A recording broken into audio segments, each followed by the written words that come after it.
Huyu unayemwona hapo anaitwa Gibson Kawago. Ni Mtanzania mwenzetu ambaye amebobea kwenye teknolojia ya nishati. Alipata nafasi na bahati ya kukutana na mheshimiwa makamu wa rais wa Marekani kwa wakati huo, kipindi rais ni Joe Biden. Alipata nafasi hiyo. Na I'm sure time was limited. Yani hakuwa na muda sana wa kuongea sana, wa kujieleza sana. Sasa hapo ndio unakuja umuhimu wa business card.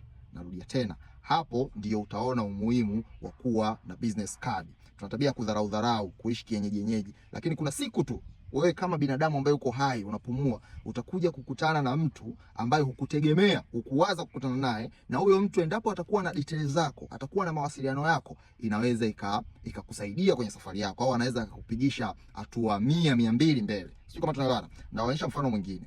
Unamkumbuka huyu jamaa muuza madafu huyo, alipata nafasi na kibali cha kwenda kuhudumu Ikulu ya Tanzania, na alionana na mheshimiwa rais wa Jamhuri ya Muungano wa Tanzania Dr. Samia Suluhu Hassan. Unaona kwenye picha.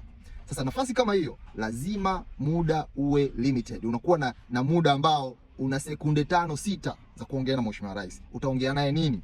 Mimi nakwambia ukweli tena. Ukikutana watu waliokutana na watu wakubwa wanaelewa. Mimi pia nimekutana na watu wakubwa wengi tu. Wanaelewa kwamba utajipanga vitu vingi sana, kwamba sasa hivi nikikutana na mheshimiwa rais au nikikutana na speaker wa bunge, nitamueleza, nitapangia, unaweza ukafanya rehearsal usiku mzima. Lakini ukikutana hivi papa sura kwa uso na wale watu wanaokuaga nyuma yake, mnaelewa. Hapo una collapse. Unataja namba ya bibi yako baada ya kutaja namba yako. Unataja namba ya luku baada ya kutoa namba ya simu. Sikikuelewana. Kuepusha yote hayo, tengeneza business card. Tengeneza business card, na sio business card tu zile za kizamani. Iwe na QR code kama hivyo.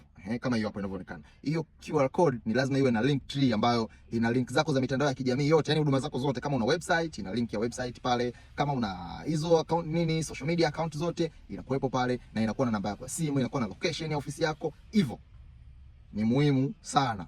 Wataalamu wanaoishi kwenye dunia ya kisasa, watu wasomi, matajiri wakubwa, viongozi wakubwa, hamna kitu wanaheshimu, hamna mtu anamheshimu kama mtu mwenye business card. Inaokoa muda. Ukikutana na mheshimiwa rais leo, hutakuwa na muda kusema mimi TikTok natumia Bongo Ads, na yeye labda alitaka kufuatilia kupitia mitandao ya kijamii. Ukimpa business card, unakuwa umejirahisishia na umetengeneza urahisi wa yeye kukufikia pale ambapo atakuhitaji.